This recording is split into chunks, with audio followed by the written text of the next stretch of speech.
आज हम बौद्ध धर्म के भारत में विकास और उसके बाद भारत में जो उसके पतन के क्या कारण थे, इसके बारे में जो है हम चर्चा करेंगे। हम देखते हैं कि भारत में जो है बौद्ध धर्म की जो उत्पत्ति है वो 6ठी शताब्दी ईस्वी पूर्व में हुई थी। और उसके साथ जो है विभिन्न धार्मिक संप्रदायों का भी उदय हुआ था। फिर बाद में 6ठी शताब्दी ईस्वी पूर्व में उदय के बाद बौद्ध धर्म जो है लगभग समस्त भारत में व्याप्त हो गया। हम देखते हैं कि महात्मा बुद्ध के निर्वाण से पूर्व ही जो है बौद्ध धर्म मगध, कौशल, कौशाम्बी, जो जैसे शक्तिशाली राज्यों और जो वज्जी, मल और साकी जैसे गणराज्यों में जो है वो फैल गया था। और इसमें जो है विभिन्न राज्यों का जो संरक्षण है वो महत्वपूर्ण था। हमने देखा था कि जो आर्य वंश के शासक थे बिंबिसार, उसने भी जो है बौद्ध धर्म को संरक्षण दिया था और उसने अपने राज्य में विभिन्न विहारों का निर्माण करवाया था। और हम देखते हैं कि उन्हीं विहारों के कारण जो है मगध का जो क्षेत्र है बाद में बिहार कहलाया था। ठीक है। इसके बाद जब हम देखते हैं मौर्य काल में सम्राट अशोक आता है, तो वो क्या करता है, उसको राजकीय संरक्षण देता है और उसकी वजह से, राजकीय संरक्षण की वजह से भारत के विभिन्न भागों में जो है बौद्ध धर्म का प्रसार होता है। साथ ही सम्राट अशोक ने अपने विभिन्न दलों को बौद्ध धर्म के प्रसार के लिए भेजा था। इसके बाद कनिष्क के काल में जो है से राजकीय संरक्षण दिया गया और कनिष्क के काल में चतुर्बौध संगीति हुई और उसके काल में विदेशों में जो है इसका जबरदस्त प्रसार हुआ। ठीक है। लेकिन हम देखते हैं कि 7वीं शताब्दी के बाद जो है उसे ज़्यादा राजकीय संरक्षण नहीं मिला और धीरे धीरे जो है विभिन्न उसमें बुराइयों का समावेश होता गया और धीरे धीरे वो पतन की तरफ अग्रसर होता गया। और 12वीं शताब्दी तक आते आते 12वीं शताब्दी के दौरान जो है कुछ पाल राजाओं ने जो है उसे संरक्षण दिया था। लेकिन 12वीं शताब्दी तक जो है उसका लगभग पतन हो गया। भारत में जो है वो विलुप्त सा हो गया। हालांकि विदेशों में इसका प्रसार रहा, उसका ज़्यादा ज़्यादा प्रसार होता गया, लेकिन भारत जो है उसकी मूल भूमि थी, यहाँ पर जो है इसका लगभग विलोपन हो गया। तो आज हम देखेंगे कि भारत जो इसकी मूल भूमि थी और इसमें जो है जबरदस्त प्रसार हुआ। अपने प्रसार की, अपने अनुयायियों की, अपनी जो है अनुयायियों की संख्या के मामले में जो है उसने सर्वोच्चता की कंडीशन प्राप्त कर ली थी। मतलब भारत के जो दूसरे संप्रदाय थे इसके आसपास ही नहीं थे। लेकिन जो है फिर भी जो है इसका भारत भूमि से विलोपन हो गया। इसके क्या कारण थे, इसके बारे में हम देखते हैं। तो पहला जो कारण है वो है बौद्ध संघों में गिरावट। देखो, हम देखते हैं कि महात्मा बुद्ध को ज्ञान प्राप्ति के बाद उसने जो है अपने ज्ञान का प्रसार करना शुरू किया और फिर बाद में उसने अपने ज्ञान के प्रसार के लिए जो है बौद्ध संघों का संगठन किया। वो जो है हम देखते हैं कि जो महात्मा बुद्ध थे वो प्रजातांत्रिक गणतांत्रिक राज्य से बिलोंग करते थे। और उसने जो है क्या किया कि अपने अनुयायियों का भी जो है उन्होंने प्रजातांत्रिक संगठन बनाया और वो बौद्ध संघ कहलाए। और उन बौद्ध संघों के माध्यम से जो है बौद्ध धर्म का प्रसार प्रसार किया गया। भारत के विभिन्न भागों में जो जो भिक्षु लोग थे वो जाते थे वर्षा ऋतु को छोड़ के और वहाँ पर प्रसार करते थे। और उन्होंने उन्हीं के माध्यम से जो है भारत के विभिन्न भागों में जो है बौद्ध धर्म का प्रसार हुआ।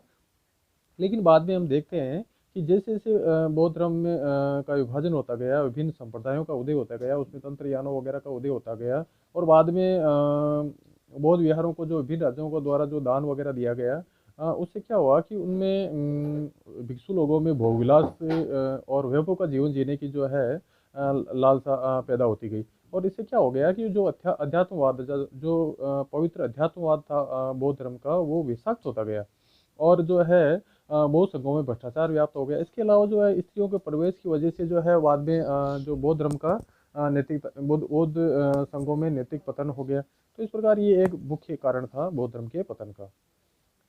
अब हम बात करते हैं अगले कारण की। अगला जो कारण था वो था शुंगों एवं गुप्तों के समय ब्राह्मणवाद का पुनर्द्वार। हम देखते हैं कि पहले अशोक ने जो है उनको संरक्षण दिया और जो कुछ हरे वंश के शासक थे उन्होंने बौद्ध धर्म को संरक्षण दिया।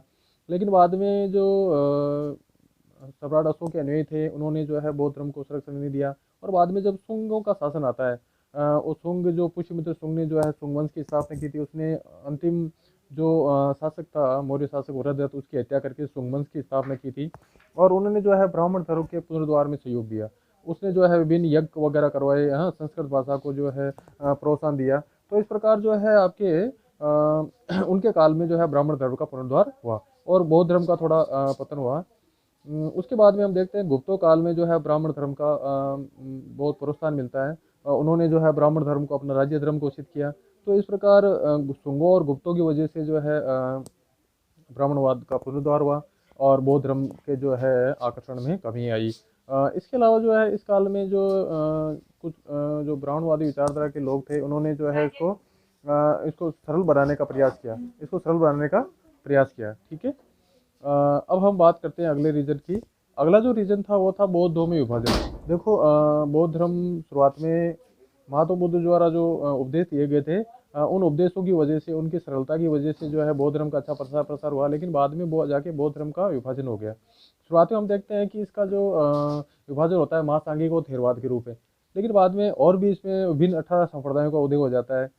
लेकिन जब हम देखते हैं कि चतुर्बोध संगीति के बाद जो है हीनयान और महायान मुख्य रूप से रह जाते हैं। बाद में महायान में भी वज्रयान, कालचक्रयान, सहजयान का विभाजन होता है। तो इस प्रकार बौद्ध धर्म की जो मौलिकता थी, जो मूल रूप से बुद्ध ने जो उपदेश दिए थे, उनकी समाप्ति हो जाती है। तो इस प्रकार जब इस प्रकार के विभाजन हो गए तो लोगों का जो आकर्षण है वो बौद्ध धर्म के प्रति कम हो गया। अब हम बात करते हैं अगले रीजन की। अगला जो रीजन है वो है प्रभावशाली बौद्ध धर्माचार्य और दार्शनिकों का अभाव। बौद्ध धर्म में जो है 5वीं शताब्दी के बाद, 5वीं शताब्दी के बाद जो प्रकांड विद्वान, प्रख्यात धर्मरायण और भिक्षु और दार्शनिकों का अभाव हो गया। शुरुआत में हम देखते हैं कि महात्मा बुद्ध के काल कुछ उनके जो अनुयायी थे प्रभावशाली थे, उनके प्रभाव की वजह से जो बौद्ध धर्म का अच्छा प्रसार प्रसार हुआ था, लेकिन बाद में ऐसे विद्वानों का अभाव हो गया बौद्ध धर्म में, और इनकी वजह से जो है बौद्ध धर्म का ज़्यादा प्रसार नहीं हो पाया। और उल्टे दूसरी तरफ जो है ब्राह्मण धर्म में कुछ शंकराचार्य, कुमारी भट्ट और रामानुज जैसे कुछ प्रभावशाली जो है विद्वान हुए, प्रभावशाली दार्शनिक हुए। उन्होंने जो है बौद्ध विद्वानों को, बौद्ध भिक्षुओं को जो है साथ साथ में पराजित किया और जो है ब्राह्मण धर्म का प्रसार किया। ठीक है। इसके अलावा जो हम देखते हैं कि इस काल में जो है बाद में कोई बौद्ध संगीति भी नहीं हुई जो उनमें व्याप दोषों को दूर करके जो है उनके प्रचार प्रसार में सहयोग दे सके। तो ये एक मुख्य रीजन था। अब हम बात करते हैं अगले रीजन की। अगला जो रीजन था वो था संस्कृत भाषा का प्रयोग।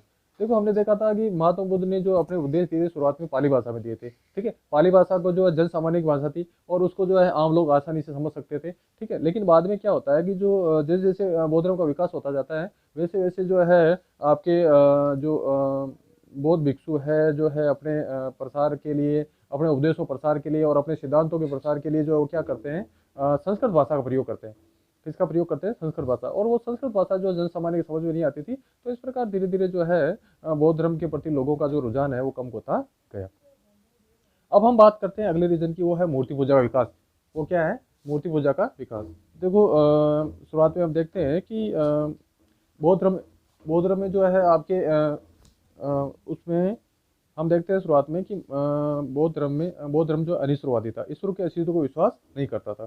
तो इस प्रकार जब ईश्वर के विश्वास ही नहीं करता था तो इसमें मूर्ति पूजा का विकास होना मुश्किल बात थी, गलत बात थी। लेकिन बाद में जो है इसमें मूर्ति पूजा का विकास हो गया।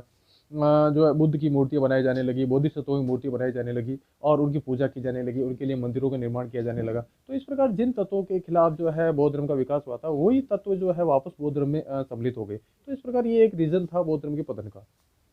अब हम बात करते हैं अगले रीजन की, वो है राज के संरक्षण का अभाव। हम देखते हैं शुरुआत में जो है बौद्ध धर्म को राज के संरक्षण मिलता है। बिंबिसार जो है हरिवंश का शासक था, वो राज के संरक्षण देता है, विभिन्न विहारों का निर्माण करवाता है। हाँ, उनके परिणाम स्वरूप जो है बौद्ध धर्म का अच्छा प्रसार होता है। बाद में देखते हैं मौर्य सम्राट अशोक जो है कलिंग के युद्ध के बाद में इसका अनुयायी हो जाता है और उसके माध्यम से, उसके राज के संरक्षण की वजह से बौद्ध धर्म का अच्छा प्रसार होता है। लेकिन बाद में हम देखते हैं कि इसके बाद जो है राज के संरक्षण ज़्यादा मिल नहीं पाता है।